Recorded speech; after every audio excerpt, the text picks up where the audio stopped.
Comment réagir face à l'adversité? C'est ce que nous verrons aujourd'hui à l'émission La Parole vivante.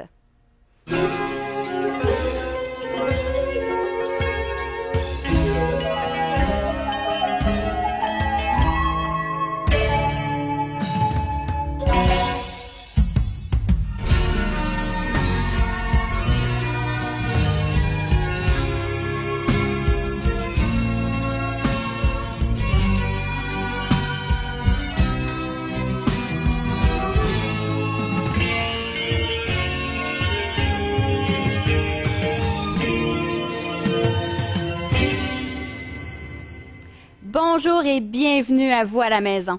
Nous sommes vraiment contents que vous soyez des nôtres. Nous avons encore une fois une très belle émission avec Pasteur Régent Joly. Bonjour Marianne. Bonjour Régent. Bonjour à chacun d'entre vous.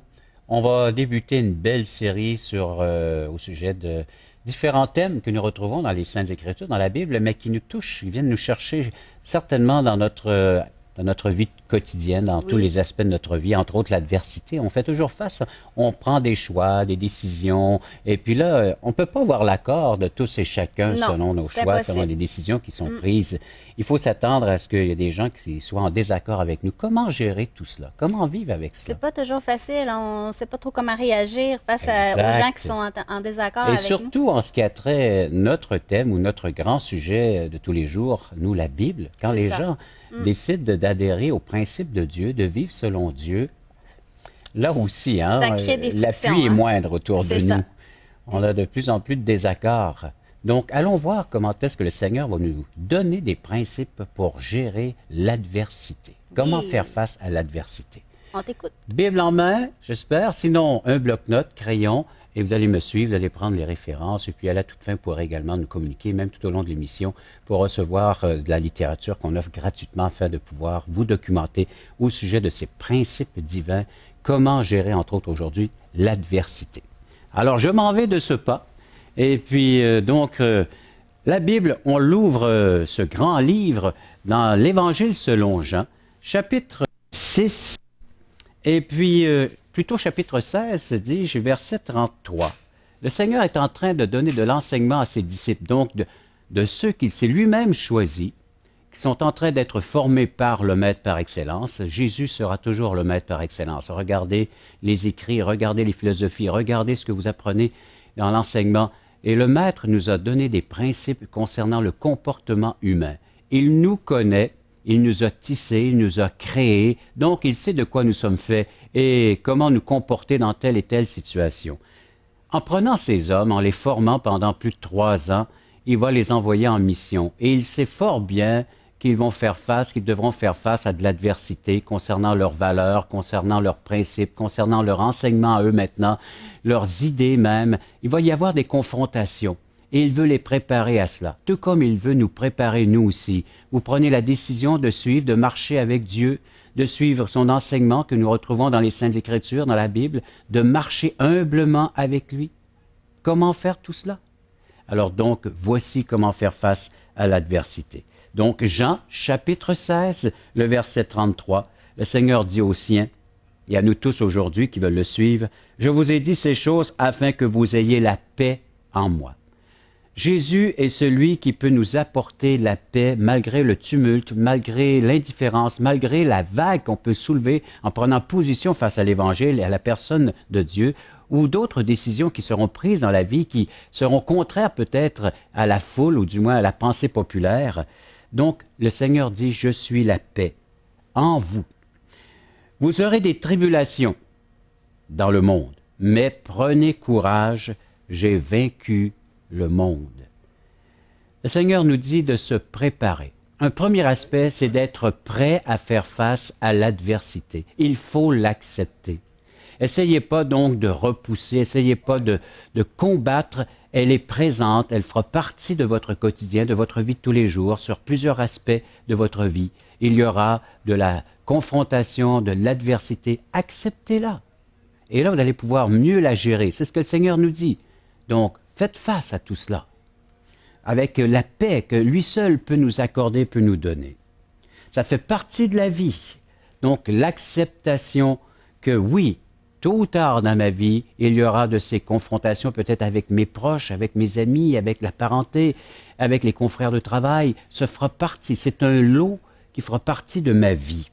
Et le Seigneur nous a dit, entre autres en faisant ce principe-là, « Venez à moi, vous tous qui êtes fatigués et chargés. » Ça, c'est Matthieu 11, versets 28 à 30. Le Seigneur nous invite à nous décharger sur lui. Toute confrontation, toute forme, il va sans dire, donc, de soulèvement, de négatif à notre égard, de lui apporter. Ça fait partie de notre fardeau de tous les jours, de notre quotidien. Apportez-lui votre fardeau. Dites-lui ce que vous ressentez, des peines, de la difficulté peut-être à gérer tout cela. Ouvrez-lui bien grand votre cœur et dites-lui, Seigneur, j'ai besoin de ta paix en ce moment. J'ai besoin d'apprendre de toi. Parce que le même contexte dans Matthieu 11 dit, partagez vos fardeaux et recevez mes instructions. Le Seigneur a des choses à nous dire. Lorsque nous vivrons ces moments intenses dans notre vie, le Seigneur veut nous enseigner. Et il veut nous apprendre des choses. Donc, soyons à son écoute. Allons vers lui. Le premier pas, là, faire face à l'adversité, c'est d'aller vers Jésus, puiser les ressources dont nous avons besoin. N'avez peut-être pas tout en votre possession. Demandez-nous la littérature qu'on vous offre présentement gratuitement. Nous vous invitons à nous contacter pour recevoir gratuitement de la littérature. Vous recevrez le Nouveau Testament, une portion des Écritures relatant la vie de Jésus, ainsi que l'Évangile de Jean qui parle de comment connaître Jésus et sa merveilleuse promesse. Un tract, Aujourd'hui l'espoir, c'est Jésus seul. Et finalement, un livre de relations d'aide sur la Bible de June Hunt qui nous parle que la Bible est la source suprême de la révélation du sens de la vie. Alors n'hésitez pas à appeler, c'est gratuit. Les gens ne seront pas toujours d'accord avec les décisions, les idées que nous allons propager, les choix que nous allons faire. Donc, premièrement, c'est de se préparer à l'adversité, c'est-à-dire d'admettre que tôt ou tard, on y fera face. Le Seigneur nous demande donc d'accepter cette adversité et de faire confiance en lui, d'aller vers lui pour nous décharger de tout souci, de tout problème et de recevoir ses instructions. Le deuxième aspect, c'est de réaliser l'attente de Dieu face à cette adversité. Qu'est-ce que Dieu est en train de faire dans ma propre vie? Vous avez fait le choix de vivre selon les principes de Dieu, selon la parole. Vous avez reçu le Seigneur Jésus en tant que votre Sauveur et Seigneur de votre existence. Donc, Dieu a un but. Et c'est celui d'atteindre la maturité spirituelle. En d'autres mots, c'est d'atteindre la perfection selon son plan. Quel est son plan? C'est de devenir semblable à l'image de son Fils. Dieu va utiliser toute forme d'adversité afin de pouvoir accomplir pleinement son but, son objectif avec chacun d'entre nous. Alors il faut s'attendre donc que Dieu se manifeste, qu'il fasse connaître son plan. Romains chapitre 8, versets 28 et 29, ce sont les textes que vous pouvez transcrire, écrire dans votre bloc-notes. C'est sa bonté, c'est sa providence, c'est sa souveraineté en action, en opération, et il va atteindre son objectif de faire de nous de ces êtres semblables à l'image de son Fils en utilisant toute forme d'adversité dans notre vie. Et un troisième aspect, un dernier, c'est de l'utilité de ces adversités. En plus de nous accompagner et de faire de nous des êtres matures spirituellement avec le discernement de l'accomplissement des désirs de la volonté de Dieu, nous allons pouvoir vivre la libération de notre ego, de notre moi, la libération donc de la chair, du péché à travers l'adversité. Nous allons pouvoir établir des liens merveilleux, entre autres avec Dieu, de le connaître intimement, personnellement et avec nos semblables aussi, une confiance, la foi qui va grandir en ce qui a trait la personne du Seigneur Jésus et de la réalisation de ses projets pour notre vie, de ses promesses à notre égard, de la persévérance également. Je vous lis le texte dans Jacques alors que les chrétiens sont en train de vivre de l'adversité. Ce texte nous parle de comment réagir face à l'adversité. Jacques, donc demi-frère de Jésus, vous savez que Marie a eu d'autres enfants que celui conçu par le Saint-Esprit qui est la personne de Jésus avec Joseph, donc il a des demi-frères, des demi-sœurs, et Jacques, c'est un de ces demi-frères qui est devenu une colonne ou un ancien de l'Église évangélique de Jérusalem. Et il nous est dit au verset 2 dans sa lettre, « Mes frères, regardez comme un sujet de joie complète les diverses épreuves auxquelles vous pouvez être exposés, sachant que l'épreuve de votre foi produit la patience. Et le verset 4, il va rajouter, « Mais il faut que la patience accomplisse parfaitement son œuvre, afin que vous soyez parfaits et accomplis sans faillir en rien. » Alors, ce que le Seigneur est en train de faire, il va s'en dire à travers donc ces moments plus difficiles peut-être dans notre vie, où il y a des confrontations avec les gens de notre entourage, c'est de nous faire découvrir les traits de caractère de la nature même de Dieu, sa bonté, sa persévérance, sa miséricorde, ce qu'il est en tant qu'être. Vous allez découvrir des moments d'intimité, des moments profonds dans votre relation avec Dieu. Dieu va se manifester d'une façon vraiment spéciale et merveilleuse. Vous allez sentir sa présence. Il va vous soutenir au sein de cette épreuve. Il va vous porter. Vous vous rappelez l'histoire, les deux pas dans le sable, et lorsqu'il arrive des moments plus difficiles, on ne retrouve qu'une trace dans le sable, et là on est prêt tout de suite à dire au Seigneur, « Tu m'as oublié dans ces moments plus difficiles ?» Alors que le Seigneur répond, « Non, dans ces moments-là, je te portais. » Et c'est exactement ce que le Seigneur prévoit et planifie de faire lorsqu'il arrivera ces moments d'adversité dans votre vie. En tant qu'enfant de Dieu, vous serez soutenu, porté par la main toute puissante de Dieu. Dieu l'a promis, c'est une de ses promesses, et Dieu tient parole. Il n'est pas comme un être humain. Il peut défaillir l'être humain, et puis naturellement oublier ou ne pas avoir le pouvoir de garder ses paroles. Mais Dieu a le pouvoir de garder en tout temps l'accomplissement de sa promesse. Vous aimeriez découvrir ses promesses, aimeriez découvrir sa parole, ce Dieu qui est prêt à se manifester, à se faire découvrir dans des temps d'épreuve, dans des temps d'adversité, des temps difficiles. Peut-être que vous êtes en train de vivre ces moments-là. Écrivez-nous, appelez-nous, faites-nous connaître vos besoins et recevez ce que nous vous offrons tout à fait gratuitement, c'est-à-dire cette offre de littérature. Vous allez voir donc, à quelques reprises dans le cadre de nos émissions, nous vous invitons à faire appel, non pas à nous seulement, mais à faire appel à toutes ces ressources que Dieu place entre vos mains.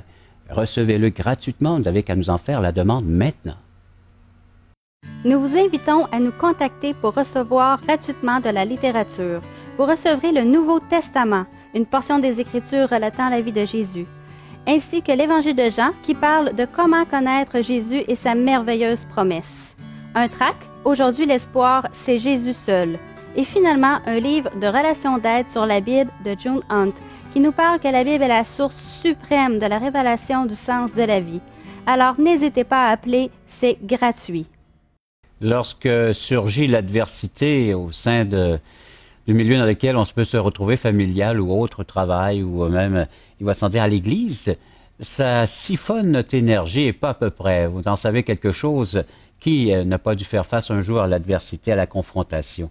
Une pluie torrentielle, donc, de désastre, de pessimisme. Et à nous maintenant de chercher le succès dans tout cela et non pas de remporter des victoires face à l'adversité, mais de chercher nos propres victoires en la personne, dans les ressources du Seigneur Jésus-Christ. Donc, de se préparer à l'adversité, d'être prêt, que oui, il y aura tôt ou tard des confrontations avec les choix, les décisions, notre pensée, notre manière de vivre, d'agir, surtout le choix de vivre selon les principes de Dieu et l'Évangile, d'être fidèle, d'avoir une vie de dévotion consacrée à Dieu.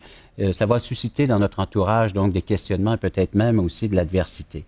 Se préparer à cela, de réaliser l'attente que Dieu a à travers ces difficultés que nous sommes en train de passer, parce que Dieu a un plan et il va le réaliser, c'est de devenir semblable à son Fils, le Seigneur Jésus-Christ. Et troisièmement, c'est de découvrir le merveilleux Dieu que nous possédons maintenant dans ses ressources et dans sa nature, dans son trait de caractère, de découvrir dans une relation plus intime notre grand Dieu. Une foi qui va progresser, donc qui va faire de plus en plus confiance à notre Dieu. La conclusion de tout cela, on la retrouve dans le prophète Ésaïe, chapitre 40, où le Seigneur dit, à partir du verset 28 d'Ésaïe 40, « Ne le sais-tu pas? Ne l'as-tu pas appris?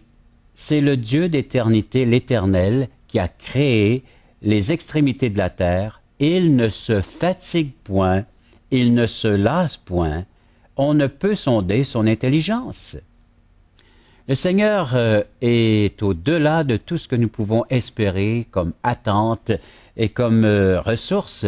Il nous surprend.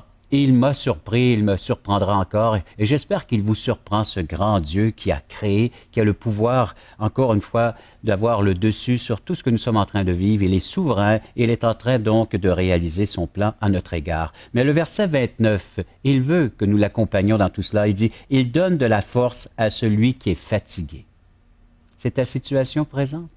Va vers lui, va en prière. Oui, renouvelle tes forces. Il renouvelle les forces à celui qui est fatigué.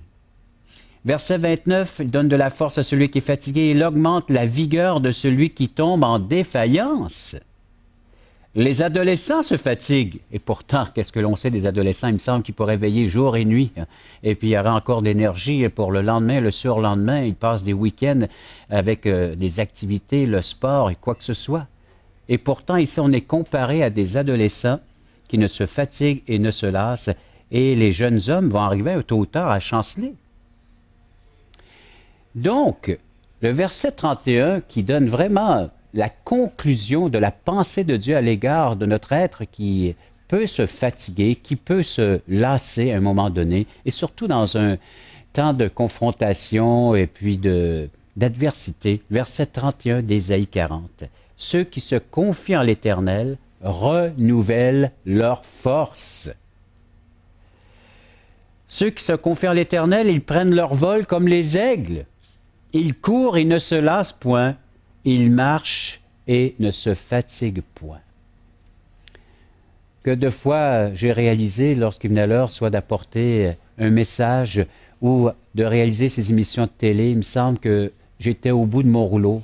J'avais de la fatigue, je me sentais lasse, et le Seigneur a toujours renouvelé, il m'a toujours donné les capacités, renouvellement de mes forces pour accomplir la tâche qu'il m'était confiée dans la journée. Vous avez vécu ça vous aussi? Vous aimeriez l'expérimenter, découvrir ce que le Seigneur met à la disposition de ses enfants qui lui font confiance? Allez vers lui, demandez-lui, au lieu de vous apitoyer sur votre sort, de tenter peut-être d'échapper, de vous isoler, de vous éloigner de la tempête. Faites face, mais pas seul. Rappelez-vous, les disciples, le Seigneur les a envoyés sur le lac et traversaient le lac et une tempête fit rage. Quelle tempête! Même eux qui étaient habitués comme ça à naviguer, alors étaient surpris de l'ampleur, de la vigueur de cette tempête. Mais le Seigneur était avec eux. C'est le Seigneur qui a apaisé la tempête. C'est le Seigneur qui a calmé les cœurs. C'est le Seigneur qui a dit que la paix soit avec vous lorsqu'il y avait la confrontation, lorsque, naturellement, dans la chambre haute, ils s'étaient isolés, s'étaient enfermés, ils craignaient que les hommes puissent les faire périr et mourir. Et le Seigneur leur est apparu en leur donnant des paroles de réconfort, de consolation. Il les a fortifiés, il les a encouragés. Il leur a dit que la paix, que ma paix soit avec vous. Tu peux l'expérimenter encore aujourd'hui. Que ce soit donc dans ta famille, dans ton travail, aux études, à l'église, demande cette paix. Demande que le Seigneur te donne tout ce qui est nécessaire pour continuer humblement à marcher avec lui et à le servir, à accomplir les tâches qu'il te confie par pure grâce. Oui, donc nous sommes la seule personne responsable de nos réactions. Vous savez, on peut tenir les autres responsables, les accuser, les pointer du doigt, mais c'est à nous seuls d'avoir la bonne réaction face à tout ce que nous pouvons recevoir, il va s'en dire comme attitude de la part des autres. C'est à nous de bien réagir. Et la bonne façon de réagir, c'est celle que Dieu est prêt à nous accorder maintenant. Toi qui es là, viens à la croix, Jésus t'appelle. Je vous invite à venir à un de nos merveilleux déjeuners de l'espoir. Vous pourrez manger un bon repas et entendre le témoignage de personnes dont la vie a vraiment été transformée. Des gens qui ont probablement vécu l'adversité, mais qui ont mis leur confiance en Dieu. C'est gratuit. Venez, n'hésitez pas. Simplement écoutez ce qui suit pour connaître les dates et les endroits. C'est un rendez-vous, nous vous attendons. Regardez ce qui se passe dans cette salle. Il nous manque de la place. Voulez-vous m'aider à tasser le mur, s'il vous plaît? Hein? Jésus est vivant, il vit pour toi, il vit pour moi. Jésus est ici, il vient pour toi, il vient pour moi. Il est dans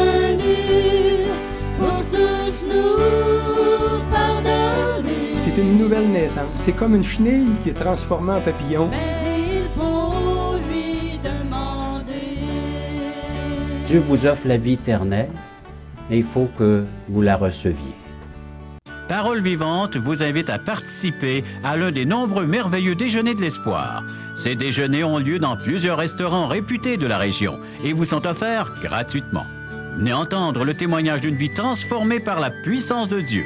Pour connaître les détails concernant l'endroit, la date et l'heure pour votre région, composez le 1-877-537-7647 ou notre site web www.espoir.ca. Bonjour à vous à la maison. Nous voulons vraiment vous souhaiter une bonne et heureuse année en cette nouvelle année qui commence de la part de toute l'équipe.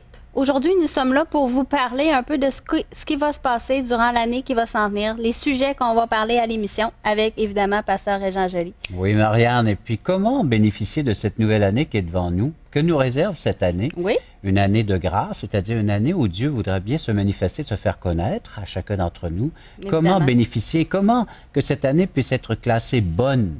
Oui, Hein? on veut Dans mon tous ça. agenda, on voudrait Oui. tous que cette nouvelle année soit bonne. Oui. Mais qu'est-ce qu'une bonne année? C'est en mettant les principes de Dieu dans notre vie, Oui. en y adhérant par la foi, par la confiance. Oui, cette année, on va regarder ensemble ce qui se passe dans notre monde qui est décrit par la déchéance, par la violence, les difficultés, les problèmes. On parle non seulement l'aspect financier, mais moral et même spirituel. Il y a une décadence qui est là. Comment remonter, comment faire face à cette réalité, comment les surmonter, où puiser pour avoir toute cette énergie nécessaire afin de faire face à des problèmes peut-être qui peuvent surgir dans cette nouvelle année qui est là face à chacun d'entre nous. On va regarder l'eschatologie, c'est-à-dire cette science des prophéties. Ah oui? Dieu a parlé des choses à venir, donc afin que nous puissions être prêts à y faire face. Concernant, il va sans dire, des bruits de guerre, des famines, des pandémies. On parle de tout cela dans nos nouvelles. Vous allez voir que le livre, la Bible, est un livre d'actualité. Encore au moment présent, on peut s'y fier, on peut y faire confiance. Un livre qui a été inspiré par une source venant même de Dieu, son esprit, l'Esprit Saint, qui a dicté ces choses-là à des hommes. Et nous lisons ce livre et on remarque comment est-ce que c'est comme si on est en train de lire le journal du quotidien ou même d'écouter les bulletins de nouvelles à la télé ou à la radio. C'est exactement ça, mais avec des solutions en plus. Pas seulement le problème, mais des solutions. On va regarder ça donc ensemble, les Écritures, la Bible. Si vous n'avez pas de portion des Écritures, ça nous ferait plaisir de pouvoir vous en donner une, soit un Évangile ou un Nouveau Testament, et d'autres littératures qui pourront vous assister tout au long de l'année. Il y a des réflexions également quotidiennes qui pourront vous aider à surmonter ce que vous êtes en train de vivre. Donc, c'est des ressources inépuisables, surnaturelles, parce qu'elles ne viennent pas de l'homme, mais elles viennent du Dieu créateur, des ressources qu'il met à la portée de l'être humain, de sa création, comment en bénéficier. Et surtout, de réaliser que nous ne pourrons jamais vivre seuls et du point de vue spirituel et moral, que nous avons besoin d'un soutien d'une personne qui est la personne de Jésus-Christ, le Fils de Dieu. Il est venu sur cette terre pour nous apporter une bonne nouvelle, donc une bonne année par le fait même. Lorsque nous recevons, accueillons favorablement cette bonne nouvelle. Et quelle est cette bonne nouvelle? Pourquoi est-il venu? Pour nous sauver. Oui, sauver des êtres comme nous, des gens comme nous qui avons besoin d'être sauvés, c'est-à-dire d'être rachetés, premièrement, de nos offenses, de nos péchés. C'est là que vient la source, c'est la rébellion, de nos problèmes. C'est Genèse chapitre 3, ceux qui veulent s'y référer et regarder ensemble la solution que Dieu a mis à la portée de tous, son Fils Jésus. Il est l'enseignant, le maître par excellence. Il est celui encore qui peut apporter la réponse à nos problèmes, la solution. C'est celui qui a dit « Je suis ». Et même dans cette nouvelle année, il se présente comme « Je suis ». C'est un Dieu du moment présent, non seulement du passé ou du futur, parce que les gens s'inquiètent du futur, ils sont angoissés même du futur. Que va-t-il m'arriver? Est-ce que je vais perdre ma maison? Que va-t-il se passer avec ma famille? Les études, est-ce que je vais pouvoir les réussir? Le travail? Il y a beaucoup d'aspects comme ça. C'est comme si nous étions sur du sable mouvant. Mais Dieu veut que nous placer sur un fondement inébranlable, solide, qui est la personne de Jésus-Christ. Et c'est lui qui a dit « Je suis le roc, je suis ce fondement ». Donc, à nous de lui faire confiance entièrement. Toi, tu as commencé à faire confiance en lui dès ton jeune âge. Oui. Tu as commencé très jeune. Très, très jeune, en effet. Et tu vois les années qui s'accumulent aujourd'hui. Et tu en as eu, toi aussi, des tempêtes, Ah, tu as eu oui, des oui, années oui. plus difficiles que d'autres. C'est certain. Je ne sais pas comment j'aurais fait, je pense, pour passer à travers toutes ces années-là sans Dieu. Je me demande comment les gens y font pour vivre sans Dieu. Exact, Donc, on hein? invite les gens vraiment à se procurer une Bible Oui. et à la lire et à pouvoir vivre une relation avec Et à lui. suivre cette nouvelle saison, Oui. cette autre année maintenant que Dieu nous accorde devant nous. On est prêts, nous, à vous accompagner, si vous êtes prêts à être à l'écoute, puis à suivre ces rendez-vous au quotidien. Exactement. On est prêts, nous, à vous renseigner, à vous donner, à vous partager ce que nous sommes en train de vivre. Nous-mêmes, nous expérimentons à chaque jour, nous aussi, cette présence divine dans nos Définitivement. vies. Et à les partager, donc, ces expériences avec nos téléspectateurs, avec les gens qui sont là à l'écoute, prêts à prendre des notes et à eux-mêmes, à leur tour, de les vivre pleinement. Oui, donc soyez des nôtres pour cette nouvelle année qui commence.